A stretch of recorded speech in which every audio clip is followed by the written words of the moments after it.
Hi there, welcome back to another Crypto Dave video. So in today's video, I'm doing an interview with Tyler from BC Bitcoin. I actually recorded this a couple of days ago.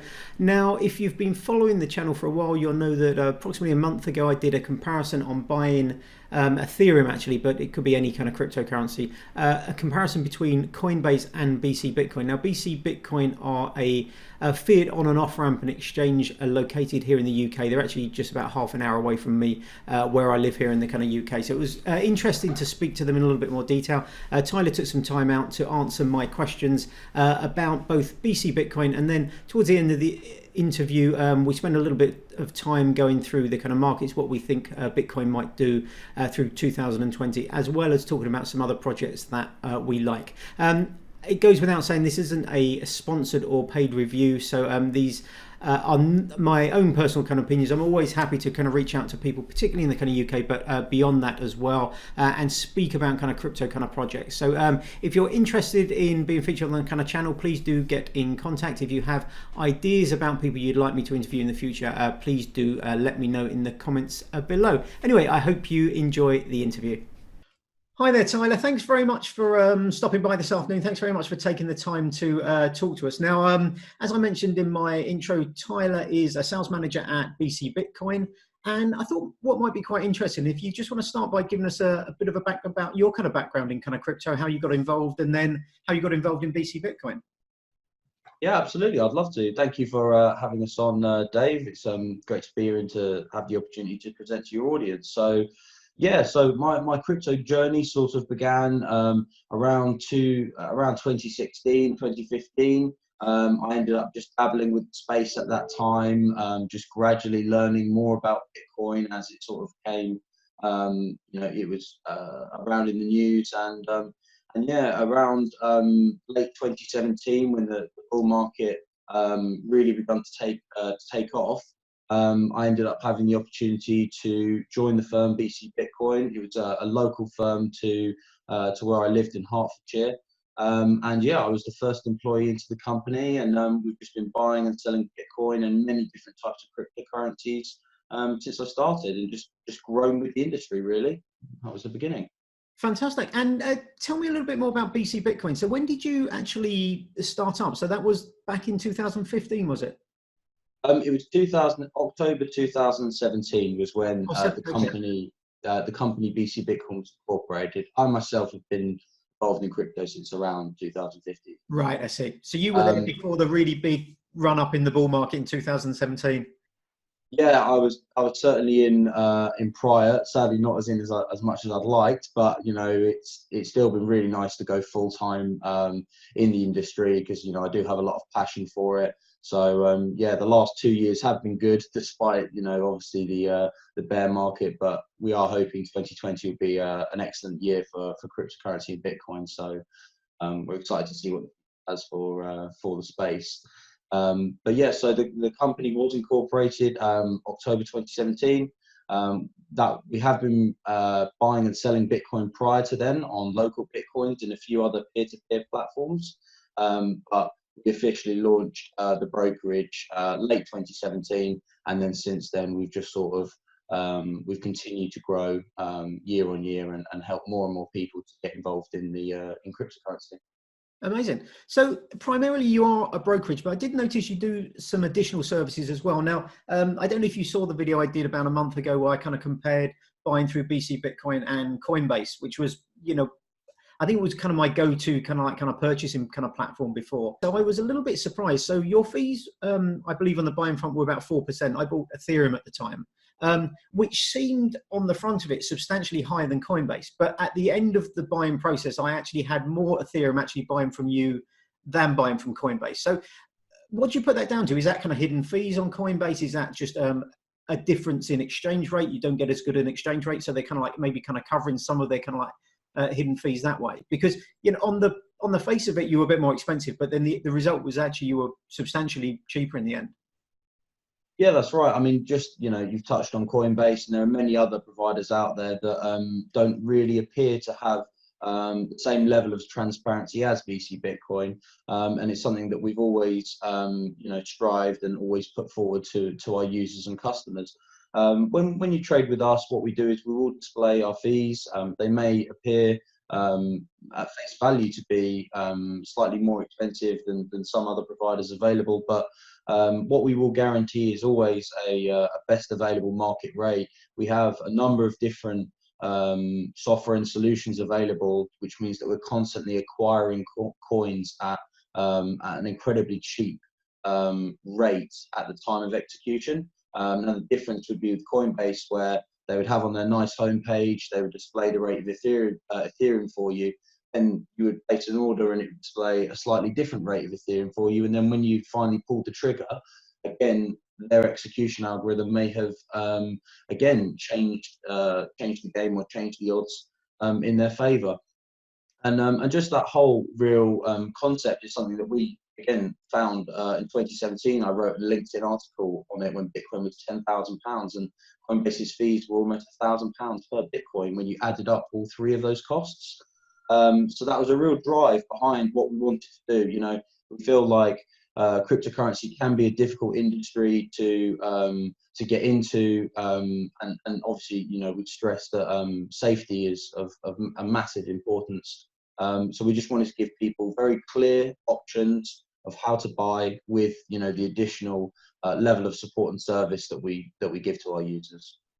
So you don't actually store people's crypto. So unlike a platform like kind of Coinbase, which actually kind of stores that kind of crypto until you take it out, you require people to have their own wallet. So is that something that you educate them on? Is that something that you can point them in the right direction? If I was a new user, I don't know anything about kind of Bitcoin, but I was interested in kind of getting involved. Can I come to you and you can point me in the direction, you know, as a kind of company of wallets and what I should be doing in terms of securing and sort of holding my crypto securely? Absolutely. So, you know, through our platform, we do not offer native wallets to users. But what we do is we are on hand and prepared to educate them and assist them with wallet setup. You know, providing information, what coins will go on a ledger, what won't, you know, what might work for them. They have a number of questions normally. We do have a number of wallet guides available on our website, so it's just a very simple process where you can go to our website, set up a wallet, and receive the coins straight away. We will hold coins for people. We do tend to ask and request the wallet, just because I believe it was something you spoke about in your last interview, that you know, not your keys, not your coins. The company was founded quite a lot on that basis, that you know, it's good for people to have possession of their cryptocurrency and their own wealth. And that's been an important reason as to why we don't actually provide in-house wallets. But we do have a cold storage service for those clients looking to keep coins with us. We do guarantee safety of the coins for the duration that they are with us. So yeah, that's sort of how that came about, and sort of our approach to dealing with you know, education of users and helping them get set up with the wallets.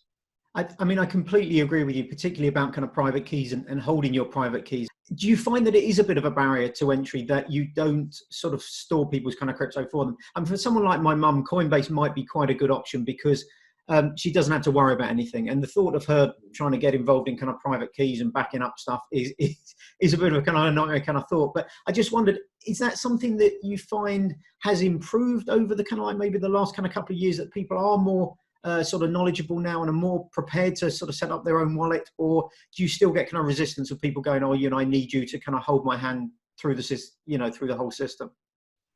Yeah, I mean, to be honest, we see people all the time approach us without wallets or without having any prior cryptocurrency experience. And in my opinion, and what I've seen since the company started is, you know, people really like to rise to the occasion. They really want to get involved. They really want to understand what Bitcoin is, what the blockchain is, the technology. Some may take it a lot further than others, but from what I can see, there is a lot of interest in going the full, you know, 9 yards and setting up a wallet and keeping their coins safe. You know, there are users who don't want to provide a wallet address or don't want to receive the coins. And again, we do hold coins for people, and we do have the cold storage service. So we don't we wouldn't refuse to help someone if they didn't want to set up a wallet. You know, we would still do everything we can. Here's the education, here's our services, here's how we can help you. It's completely down to you how far you'd like to go with it. Fantastic.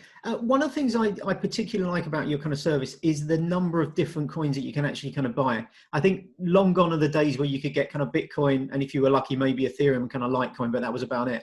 Now, I don't know exactly how many coins you have on your site. I did have a quick glance earlier, but I mean, it's quite a lot, isn't it? It must be a good 30 or 40, 50 different kind of coins available there. I mean, I can actually tell you that it is 88 different. Is it 88? Wow. Yeah, there's 88 different coins listed. The vast majority of all the major coins, and the word major, it sort of extends these days, because you did have Bitcoin, Ethereum, Litecoin, but now I would even consider, you've got XRP, Chainlink is fairly well known and popularized. There are many more coins on Coinbase and Coinbase Pro these days. So yeah, we don't like to turn away anyone's requests. All of the coins that have been added to the website have mostly been added because of consistent and repeated demand from users, from clients. We will do some internal vetting. We will assess the project internally and make sure that it is reputable, and we do feel like it adds value to the blockchain space, and it's not just a pump and dump, let's say, or something like that. But yeah, we do have a wide selection. And we even support coins that aren't on the website. If you request a coin from us, we will investigate that for you and come back and present clear information on whether or not we feel like we can get that coin for you. And again, safety and security of funds is the most important step that we take, whether or not, when deciding if we can list a coin. That's very interesting. So a lot of the coins that are now listed in your platform, that's come directly from customers' kind of feedback, rather than being approached by coin developers saying, can you list us? So if something's kind of popular and people want it, and enough people kind of want it, then you'll go out and investigate that and potentially add that to the platform. Absolutely, yeah. Whenever there is, whenever we receive demand or lots of messages. So just before Tezos was being launched, and there was a lot of interest around that. Clients were messaging us, are you going to have Tezos listed? Is this something you guys are going to be able to get? And once it had sort of come out and we've done our due diligence, we said, hey, we will list this, we will trade this for you, we will provide that service. We're constantly getting feedback from our customers. We are always listening and always strive to do better. So yeah, a lot of our business decisions, a lot of the coins and services are all led by feedback we receive from our users. And in terms of your users, do you have sort of like a typical kind of user? I mean, it would seem to me that almost your kind of platform, you're not just targeting, the individual that possibly kind of Coinbase are, that you have services for kind of businesses, for sort of maybe financial institutions and stuff like that as well. Do you have like a really broad range of kind of clients, or is it grouped towards individuals or grouped towards businesses? The client base is incredibly broad. There is a lot of individuals who come to us and trade with us. That's just because of really the power of word of mouth. I mean, once someone does have an enjoyable experience on our website, or has had support or assistance from the team on the phone or by email or on our live chat, they tend to recommend us. They tend to stay with us. So we've had a lot of sort of business come naturally from friends referring friends referring friends. And then we definitely have a lot of other more professional traders that use the services. And we also do have a number of different businesses and funds in the cryptocurrency industry that also look to use our services. As a fiat gateway, what we can offer and what we can do for people rather quickly, if needed, is almost second to none. There's not too many firms out there that have the sort of turnaround time that we have. You can have a payment sent to your bank account within normally an hour of you sending a Bitcoin transaction to us. That's something I actually also wanted to kind of touch on. So you're a UK-based business. You're actually not far from me. You're only about 20 miles up the road, I think, in Hertfordshire, aren't you? But although you are a UK-based business, you don't just have clients from the UK. If I was based in Europe, if I was based in the US or something like that, I could still use your services, couldn't I? Yeah, so just to touch on that, so within the UK and within the EU, there's absolutely no problem. The US, which you've just touched on, we don't actually provide any services to the US just because of the legal frameworks in place in the UK and also the regulations in the US for accredited investors and other stuff like that. But what we do have is we have a list of prohibited jurisdictions, nationalities. So you could expect to see, your usual, Iran, North Korea, these types of places on there, where you would not be able to provide services. But if you are a Canadian citizen, if you are an Australian citizen, and you are still able to make a payment in pounds or euros, then that does not prohibit you at all. The US is one region, and again, there is a full list available on our website of different jurisdictions that we can provide services. Okay, that's something maybe I should have looked at a little bit more detail at actually the website. So if someone was interested, there's a full list of which countries, which territories you can and can't. Absolutely. It's on the policies page, terms and conditions, paragraph 19, prohibited jurisdictions and nationalities. It's quite a small list. Absolutely. And do you want to talk briefly through your kind of KYC sort of anti-money laundering sort of thing? So obviously you require KYC on the platform. Yeah, absolutely. So you will be required to complete KYC in order to trade with us, because we are dealing with fiat currency. That is where that requirement comes into place. It's just worth mentioning we do also provide crypto to crypto transactions, but again, you'd still need to be verified. Do that for you. So when you do register and look to complete the KYC, we would ask you for a picture of a valid ID. It must be a government issued ID. Driver's license or passport is acceptable. We would need a proof of address document. That would just be stating your address of where you currently live. It has to be dated within 3 months to ensure that it's obviously up to date. And then there would be an additional document, which would be a selfie, much like the video here, and you'd have to hold a little note saying you've read and agreed to the BC Bitcoin KYC contract, which is listed throughout the website. Yeah, I remember doing that when I actually did that previous video. And do you carry out all your KYC in-house? Is that done by yourselves? Is not shipped out to a third party? Because I know this is something that a lot of people are slightly concerned about now, particularly some of the larger exchanges, that they, because of the amount of kind of like users they have or whatever, have shipped out their KYC to third parties, and ultimately you don't know who is holding your very private, very important information, like copies of your passports or whatever. So is that all dealt with in-house at BC Bitcoin? Absolutely, yeah. So we have a dedicated team of sales administrators. Myself being a sales manager, I'm also included within that team. But yeah, we check all of our KYC, we do all of our compliance and anti-money laundering compliance in-house. It tends to be a really good strong point for us because a lot of our customers get to know us and get to see us. So we sort of have a very good idea of what's going on. And we're actually able to prevent a lot of dubious behaviour and really safeguard a lot of people by having all in-house. The only one thing that may be externalised soon is a verification of ID.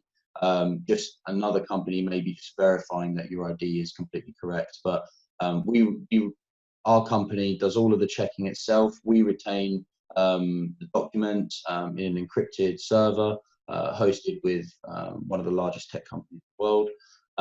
So everything has been done and evaluated from our side, and we are fully compliant with GDPR and keeping users' privacy rights. Excellent.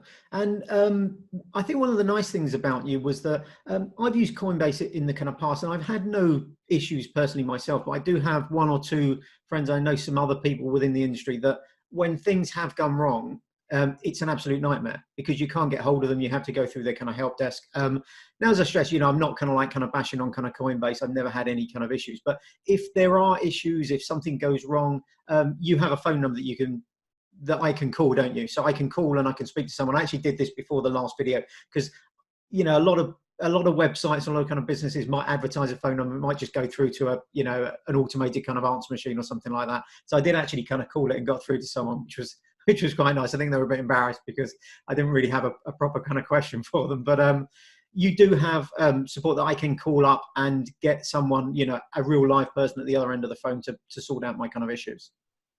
Yeah, I mean, it's great that you checked. I mean, I'm sure that from your personal experience, you saw that the team were very responsive, and probably would have answered the phone almost immediately to you. There wouldn't have been any waiting time, and again, that just gives you the opportunity to put any questions or any anything you would need the information from our side. We can communicate that to you very quickly and resolve anything that needs to be resolved. You know, I'm in a similar position to you. Though I have used Coinbase before, I haven't had anything really too bad go wrong for me. I've had to submit a support ticket here and there, but yeah, they've been okay. But you do hear a lot of time that, you know, when you are talking about potentially large sums of money, and when a problem does go wrong, that they are such a large company inundated with requests, that you simply cannot get through with speed, and you cannot resolve whatever you're about to resolve. So yeah, I have definitely heard from a number of my own close personal contacts, and also from a lot of customers, that whether it be Coinbase or other platforms, you know, being able to contact us is one of the best, you know, one of the best things about our business is that you can ring someone and someone will answer the phone most immediately, most likely. And in terms of getting fiat money into your platform, I mean, obviously I'm in the UK, so it was easy for me. I could just do a bank transfer, which if people aren't in the UK, we have something, I forget what it's called now, but it's pretty much instant transfers between the big sort of 5 banks here. So I can send you an online transfer. It arrives within a few minutes, which is great. Now, if you're in Europe or Canada or something like that, I mean, what currencies do you accept? Is it SEPA transfers for euros or UK transfers? Is that Yeah, a limit on so it? so within the UK, we have the UK Faster Payment Network. That is the network that allows transactions to be executed incredibly fast between UK banks. So we make use of that. Normally, it takes about 15 minutes just for a payment to reach us. But most of the time, it's quicker. It just depends if someone doesn't get the name right, or, you know, it can take a little longer sometimes to be cleared. Yeah, and then for the EU, we do make use of the SEPA network, and we also can receive SWIFT payments as well. We can receive other types of international wire transfer, as I mentioned earlier. You know, we have had multiple users in Canada, Australia, Dubai. These are all regions that, though we only accept pounds and euros, they are still able to make payments to us. They are still able to use our services if that's the route that they want to go down. The same goes for when you sell coins. We have the same capabilities. We can make payments to most banks internationally in pounds or euros. And are there any other services you'd like to kind of talk through, stuff that's kind of popular, or maybe plans that you got for 2020? Are there new sort of features, new coins, new services that are going to be launched this year? Yeah, sure. So, I mean, one of the services we're really excited to bring out, and it's currently under development, it has been for some time, is the crypto to crypto. We do provide it just via you requesting it, email, phone, you know, talk, online chat. We will provide a crypto to crypto service, but the website will be updated to include an inbuilt crypto to crypto, because, you know, while we are buying and selling these coins for fiat, there is a massive market out there for exchanging one coin to another, and it's something that we're always getting requests for. When you don't want to quite cash out for fiat, you might like another investment proposition, or you feel like another project's going to do well in the coming months or years. So yeah, crypto to crypto will be a huge new service for us. It should be fully integrated with the website, all the prices, and we're hoping that we're going to be able to display the exact amount of coin you'd receive when you've transferred us the exchange currency. So that's a really, really big one. We're very excited for that, pushing hard to build that infrastructure out.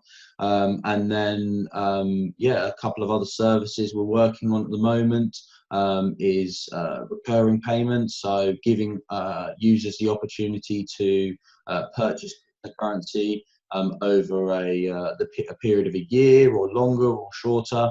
It just gives people an opportunity to take advantage of dollar cost averaging, where they're not locking themselves in on one specific day and valuation. It allows them to spread out their funds. So, you know, if today Bitcoin's cheap and then it goes up and it's sort of a mid-price, you know, you'll benefit from purchasing at all of those prices. It's a much more longer term way of averaging your entries. So that was a service that we launched very recently. We've had quite well received. A few people, a few of our regulars have got involved straight away.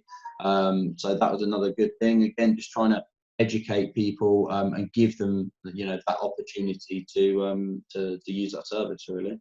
Absolutely. I really like the idea of the recurring payments. That actually it reminds me of something that I wanted to ask you previously and I forgot. So when I did my purchase through you, I did a bank transfer. Now, you also accept credit and debit cards. Are there additional fees for credit and debit cards? Is it more expensive than doing a bank transfer? It wasn't 100% kind of clear. So I think on the bank transfer, I could go in and you saw the exact breakdown of the fees. Whereas if you go into the credit and debit card, you just see the amount of kind of crypto you get at the other end. So the fees are not kind of hidden, but you don't get the same kind of breakdown. Are the fees the same, or are they slightly more expensive for credit and debit card transactions? Yeah, so it is true. You know, fees are more expensive for credit and debit card just because of the associated risk of credit and debit cards, and also obviously having to have a payment processor be available and actually, you know, transparently being able to accept those payments for crypto assets was a massive deal that we had to get on board with. So that service came out a few months ago. It has been unbelievably popular. Lots of people really like the convenience of it. The fees are greater. We do explain that. We tell people very transparently, and again, we do show the total amount of coin that they will receive, and that doesn't deviate. They won't receive more or less. But due to the instant nature of credit debit cards and the other associated fees, there is it is slightly more expensive to purchase points from us that way. So with regards to the recurring payments, would that be through a credit card, or could that be set up through a direct debit or something like that? That service is more aimed for the direct debit for the bank transfer user. I mean, yeah, I mean, it is something we could look at doing it via credit debit card, but if you sort of are going to the effort of wanting to have a sort of long-term recurring purchase in place, a bank transfer would most likely yield the greatest number of coins for the user. So we would most likely steer them towards that route because it would be the most likely outcome, the greatest investment, the money. Fantastic. And with regard to the crypto to crypto exchange, do you have a time frame? I know you said hopefully fairly soon, but do you have an estimated kind of time of delivery of that? It's going to be this year, sort of first half, second half? Yeah, so we're anticipating by the end of Q1, we're hoping to have it sort of live or ready to go live. You know, by the end of Q1 is when we'd like to have that service released. We do continue to offer it, you know, on request. But yeah, we would like to have something finalized and something, you know, publicly out there by the end of the first quarter of this. Fantastic. So if someone's watching this video, they're interested in crypto, maybe they're in the UK or Europe or somewhere else that you deliver services for, what's the next step for them? Just go to the kind of website. If they have questions, how can they kind of like reach out to you as a business?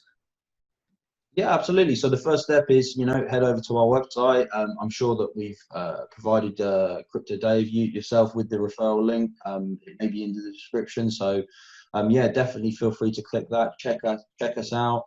You'll see some of the things we've been talking about and going through over the course of this video.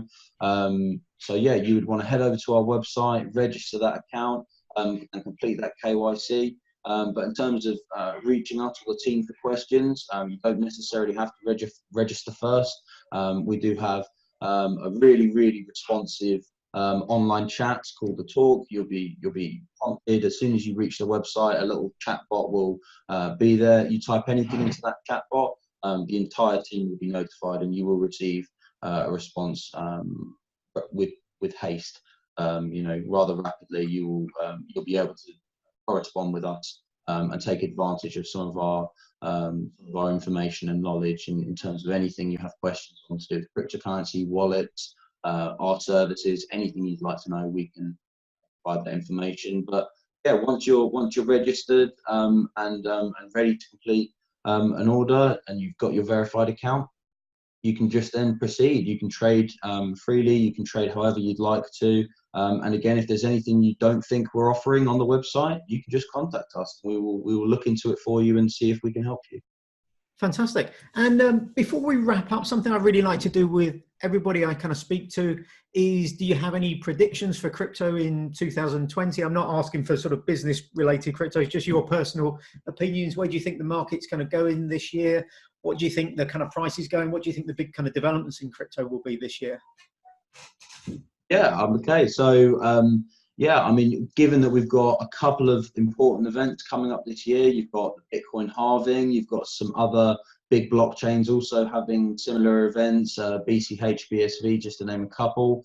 You've got the Ethereum upgrades that are also taking place, and it's nice to see, more altcoins getting further down their roadmaps. We're always having dialogue with whether it be people buying those coins or even the actual foundations and people actually behind those projects. And it's always really nice to see the altcoins develop, because we've all heard of the majors, but there's a hell of a lot of other work, exciting new ideas and concepts may be coming to market this year and may see exponential growth. So in terms of my prediction for the end of the year, given that we're in January and much data to go off other than the big sort of move today, I would like to hope that Bitcoin would retain a level of around $8,000 to $10,000 by the end of the year. I'd like to see it close on a high again, and I feel like there will be some very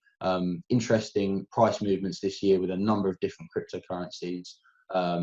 So yeah, hopefully I'm right, and the bull market is coming for all of us.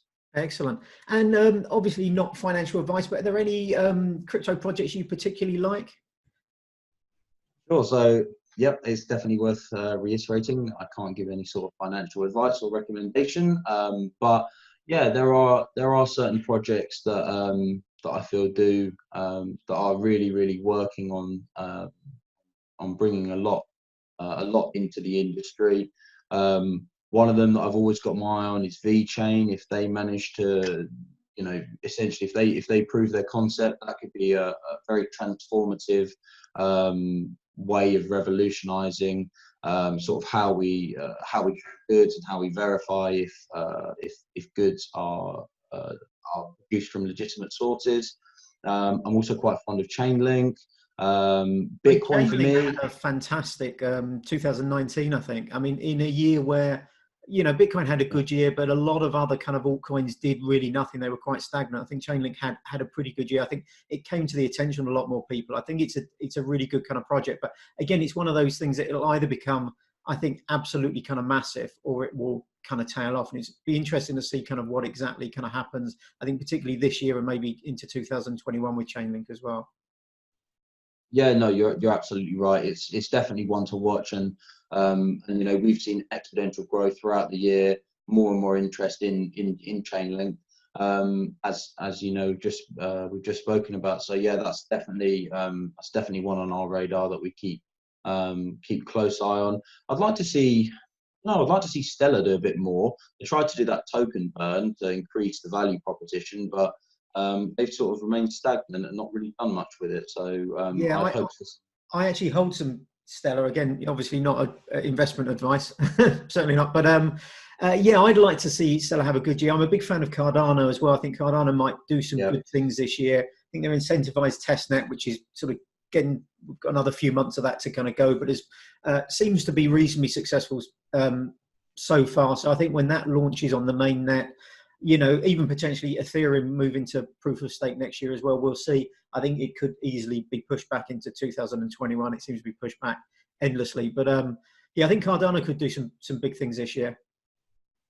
Yeah, no, I would definitely agree as well. They've got a good strong team. I hope XRP stop dumping coins and they sort out their sort of value proposition as well, because there's a hell of a lot of people who have bought XRP at a wide variety of prices, and it'd be nice if more money and more effort went into sort of developing their network, rather than just consistently bringing on more and more banks to flood the market with XRP, it seems. So no, absolutely. I think there were a lot of people who were kind of caught out a little bit with that at the end of 2017 when you had that massive run up in Bitcoin.